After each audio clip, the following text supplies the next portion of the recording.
Hello everyone, ओम नमः शिवाय and welcome back to the channel. I hope कि आप सभी ठीक होंगे और अपना भी ध्यान रख रहे होंगे और आप सभी की तैयारी भी एकदम अच्छे से चल रही होगी। तो अभी मेरे कॉलेज के एग्जाम्स चल रहे हैं, जिस वजह से मैं थोड़ा सा अपने जो गवर्नमेंट एग्जाम्स हैं इनकी प्रिपरेशन पर इतनी ज़्यादा ध्यान नहीं दे पा रही हूँ। लेकिन आई होप कि आप सभी अपनी तैयारी एकदम बढ़िया से कर रहे होंगे। जिस भी गवर्नमेंट एग्जाम की आप प्रिपरेशन कर रहे हो, तो आई होप कि कुछ लोग एसएससी सीपीओ के एग्जाम की भी प्रिपरेशन कर रहे होंगे।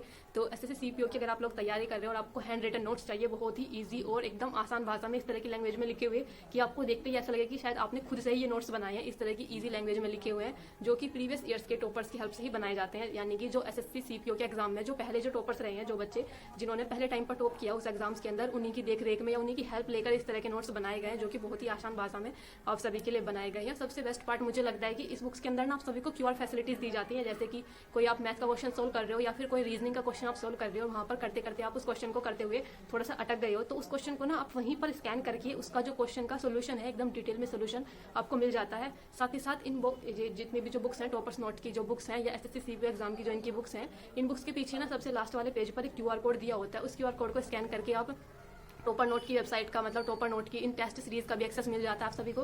तो यानी कि अगर आप बुक्स लेते हो तो आपको इनकी टेस्ट सीरीज भी अवेलेबल होती हैं। वहाँ पर आपको आपके जो जितने भी टेस्ट हैं, आप एसएससी सीपीओ के रिगार्डिंग आप जितने भी मॉक टेस्ट लगाना चाहते हैं आप मॉक टेस्ट लगा सकते हैं। तो इतनी ईजी लैंग्वेज में आपको बुक्स मिल रही है, उसके साथ साथ आपको मॉक टेस्ट भी मिल रहे हैं। साथ ही साथ में आपको, जहाँ तक मैं बात करूँ ना, आपको प्रीवियस ईयर्स की टॉपर्स की हेल्प से ये चीज़ें आपको प्रोवाइड हो रही हैं। क्या क्या सब्जेक्ट है इसके अंदर, क्या क्या चीज़ें हैं, वो एक बार मैं आप सभी को थोड़ी सी ना बुक्स दिखा देती हूँ कि बुक्स कैसी हैं। तो एक बार मैं आप सभी को डिटेल में बताऊँगी और एक बार मैं थोड़ा सा आपको ऐसे भी दिखा देती हूँ। तो देखो, ये है भाग फर्स्ट है सामान्य इंग्लिश, यानी कि इंग्लिश वाला पार्ट, क्योंकि सीपीओ के एग्जाम से अंदर इंग्लिश भी आती है। तो इंग्लिश इतनी ज़्यादा नहीं है। इंग्लिश आपको छोटी इसलिए लग रही है क्योंकि थोड़े ही मतलब कम पेजेस में आपको बहुत सारी चीज़ें समझाने की कोशिश की गई है। तो ये है इंग्लिश वाला पार्ट। और सेकंड पार्ट है संख्यात्मक योग्यता, यानी कि मैथ वाला पार्ट।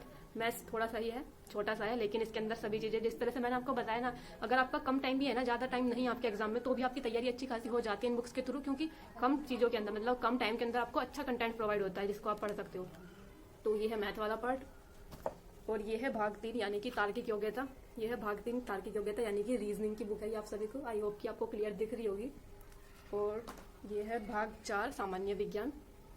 तो इस तरह की बुक्स है सामान्य विज्ञान की, भाग 4 की। तो देखो, जिस क्यूआर कोड की मैं बात कर रही थी वो ये है, जिससे आप इसकी बुक को एक्सेस कर सकते हो, इनकी बुक्स को। सबसे लास्ट वाला पार्ट भाग 5 आता है, भारत का सामान्य ज्ञान। तो ये है भाग 5 जो कि है भारत का सामान्य ज्ञान, यानी कि जीके जीएस वाला पार्ट। ये पार्ट ये है जो थोड़ा सा बड़ा है, जिसमें आपको थोड़ी सी मेहनत करने की जरूरत है। और इसके अंदर भी आपको बहुत ही इजी लैंग्वेज में चार्ट्स के थ्रू, डायग्राम्स के थ्रू इस तरह के शॉर्ट नोट्स बनाए हुए हैं कि आपको आसानी से ये सभी चीज़ें ना याद हो जाएंगी। तो एक बार मैंने आप सभी को बुक्स थोड़ी सी बाहर से दिखा दी है, एक बार मैं आपको ये सभी बुक्स अंदर से भी दिखा देती हूँ कि कंटेंट किस तरह का इन बुक्स के अंदर। तो एक बार अंदर से ही देखते हैं। एसएससी सीपीओ का भाग फर्स्ट यानी कि सामान्य अंग्रेजी, इसका इंडेक्स पेज कैसा है वो मैं आप सभी को दिखा देती हूँ एक बार। तो इसके इंडेक्स में ये सभी चैप्टर्स दिए हुए हैं, noun, pronoun, adjective, adverb, verb, conjunction, और किस तरह का इस बुक के अंदर कंटेंट है वो भी मैं आप सभी को दिखा देती हूँ। देखो, आप यहाँ पर देख सकते हो नाउन के लिए सिंगुलर फॉर्म, प्लूरल फॉर्म, इन सभी को आसान और एकदम डायग्राम के थ्रू एक पूरी टेबल बनाकर समझाया हुआ है, ताकि हमें याद रखने में इन सभी सब्जेक्ट को आसानी हो। तो इंग्लिश जो कि हमें थोड़ा सा डिफिकल्ट सब्जेक्ट लगता है, इसको बिल्कुल ईजी बनाने की कोशिश की गई है इस बुक के थ्रू। बुक्स भी नहीं बोलना चाहूँगी, एक्चुअली में ये नोट्स ही हैं। और ये है एसएससी सीपीओ का भाग 2 यानी कि संख्यात्मक योग्यता की बुक। इस बुक के अंदर हमें ये सभी चैप्टर्स प्रोवाइड होते हैं, संख्या पद्धति, सरलीकरण, लघुत्तम समापवर्तक, महत्तम समापवर्तक, करनी, घातांक, ये सभी हैं। तो देखो, सबसे पहले अगर आप नंबर सिस्टम का ही चैप्टर देखोगे, कितनी आसान भाषा में किस तरह से समझाने की कोशिश की गई है कि कॉम्प्लेक्स नंबर 2 पार्ट में डिवाइड होते हैं, रियल नंबर, फिर imaginary number, then integers, decimal numbers. इस तरह से एकदम चार्ट के थ्रू आपको ईजी लैंग्वेज में समझाने की कोशिश की गई है। और उससे भी बेस्ट पार्ट है कि देखो, जब आप क्वेश्चन करोगे, क्वेश्चन करते हुए मान लेते हैं कि अगर आपसे कोई क्वेश्चन नहीं हो पाता, तो उस क्वेश्चन को सोल्व करने के लिए वहीं पर आपको उस क्वेश्चन के सामने ही आपको एक क्यूआर कोड मिलेगा, जिस क्यूआर कोड को स्कैन करके आप उस क्वेश्चन का डिटेल में सोल्यूशन प्राप्त कर सकते हो। और ये है एसएससी सीपीओ का भाग 3 यानी कि तार्किक योग्यता की बुक। तो इस बुक का भी मैं आप सभी को इंडेक्स दिखा देती हूँ। तार्किक योग्यता यानी कि रीजनिंग की बुक, इसके अंदर ये सभी चैप्टर्स आपको दिए हुए हैं। सीरीज का है, सादृश्यता, एनालॉजी है, क्लासिफिकेशन है, डायरेक्शन है, ब्लड रिलेशन है। तो इस तरह के सभी चैप्टर्स आप सभी के अंदर दिए गए हैं। 26 चैप्टर्स आपको इस बुक के अंदर प्रोवाइड किए जा रहे हैं रीजनिंग की बुक के अंदर।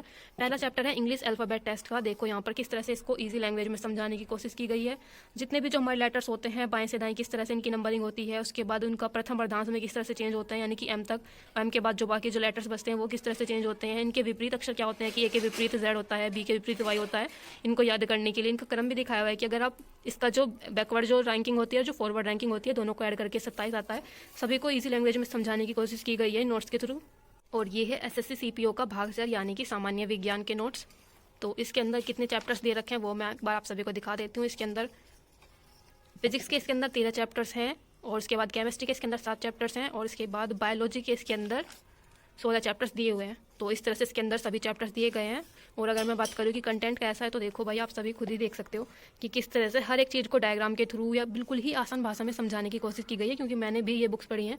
तो देखो, आप देख सकते हो किस तरह से किस लैंग्वेज में समझाने की कोशिश की गई है हर एक सब्जेक्ट को। ये है साइंस वाला पार्ट यानी कि फिजिक्स वाला पार्ट। साइंस के अंदर सौर ऊर्जा का विवरण किस तरह से होता है, क्या क्या इसके उदाहरण हो सकते हैं, ये सभी चीज़ें आप देख सकते हो। और ये है एसएससी सीपीओ के भाग 5 यानी कि भारत का सामान्य ज्ञान, जो कि याद रखना में थोड़ा सा डिफिकल्ट लगता है। तो सबसे पहले देखते हैं कि इसका इंडेक्स कैसा है। इंडेक्स के अंदर भारत के भूगोल के अंदर इसमें 11 चैप्टर्स दिए हुए हैं। भारत का जो इतिहास है इसके अंदर 3 चैप्टर्स है, और भारतीय संविधान के अंदर इसमें आप सभी को 33 चैप्टर्स मिलते हैं, यानी कि भारतीय संविधान वाला पार्ट ज़्यादा है, इसके ज़्यादा क्वेश्चन बनते हैं। सबसे पहले तो मैं आप सभी को दिखाती हूँ। देखो, जो हमें जी के जीएस वाला पार्ट काफ़ी ज़्यादा डिफिकल्ट लगता है, उसको कितना ईजी लैंग्वेज में समझाने की कोशिश की गई है। भारत का पूरा विस्तार दिखाया हुआ है कि किस तरह से विस्तार है, मानक रेखा कहाँ से गुजरती है, कर्क रेखा कहाँ से किस राज्यों से होकर गुजरती है, ये सभी चीज़ें इसमें आसान भाषा के थ्रू समझाई गई हैं। और उसके बाद आता है, देखो, हिमालय पर्वत। हिमालय पर्वत के हर एक पर्वत, वहाँ से निकलने वाली नदियाँ, कौन सी नदी कहाँ से निकल रही है, सांगपो नदी कहाँ से भारत के अंदर प्रवेश कर रही है, किस तरह से उसका नाम चेंज हो जाता है, भारत में आकर इसको ब्रह्मपुत्र बोलते हैं, सभी कुछ एकदम डिटेल में आपको मैप के थ्रू समझाया हुआ है, ये आप देख सकते हो। तो अगर आपको ये टॉपर्स नोट के नोट्स चाहिए तो आप टॉपर नोट की वेबसाइट से जाकर इनको ले सकते हो। लिंक मैंने सभी का डिस्क्रिप्शन में लगा दिया है, वहाँ से जाकर आप टॉपर नोट के नोट्स परचेज कर सकते हो और अपनी तैयारी को एक नई दिशा दे सकते हो। Bye bye, take care.